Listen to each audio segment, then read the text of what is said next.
on Triad today. So glad you could stick with us. We have two great friends and supporters of the program that are here with us whenever we can grab them. David Daggett, Griff Shuler from the law firm of Daggett Shuler. Welcome, guys. Hey, Jim. Thanks, Jim. We think it's appropriate for this time of year to talk about summer safety tips, especially as it refers to kids, guys. David, I'm going to start with you. Let's talk about bicycle riding with kids. Right. Now, why is it so important for them to wear helmets, even if they're just riding around the neighborhood? Sure. Well, summertime should be the best of times with family and with kids, and we need to keep them safe.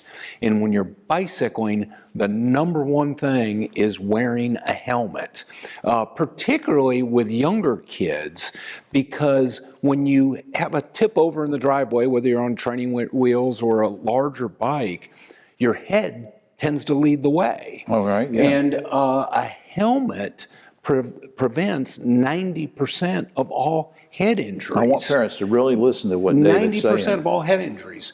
The other thing is helmets are required for ages 16 and under riding a bicycle.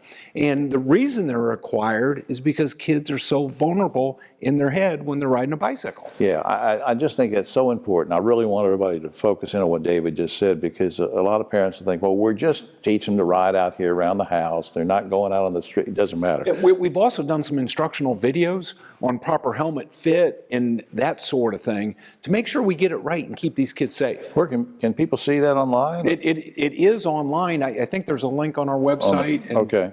I will make sure that's up. Griff, still talking about bicycle riding, though. What does the law require about lights, reflectors, and clothing? Sure. So every bike has to have a reflector, and also from dusk to dawn, Jim, bikes have to have lights. It has to have a front light, a bright light, and then it needs to have a red light in the back. And one thing that I always hear David talk about is as a cyclist, you have to assume that motorist cars don't see you. So anything you can do to make yourself more bright, to be seen, is good. So brighter clothing, that's the type of thing that could be very, very helpful. Since you mentioned brighter clothing, let me switch gears, but on the same type of thing, which is, let's go from biking, David, to swimming.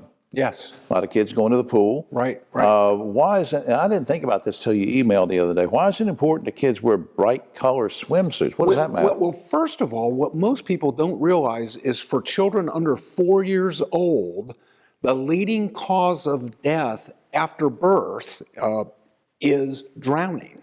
And for kids 5 to 15, drowning is the second leading cause of death. I did not know that. So we need to do what we need to do to prevent that. Bright clothing makes you more visible to lifeguards, to people around the pool, that sort of thing. It's just like riding a bike on the road. If you're wearing gray, you blend into the backgrounds, you blend into the bottom of the pool. Right. You blend in and the lifeguards don't see you as well. So if God forbid you go down and that lifeguard sees you've got a bright yellow thing, he can see he's going down there. See it right away. Griff, what about parental responsibilities around the swimming pool? Well, obviously, keep an eye out on your kids. Following up on what David just said, the leading reason for drownings is kids not being able to swim.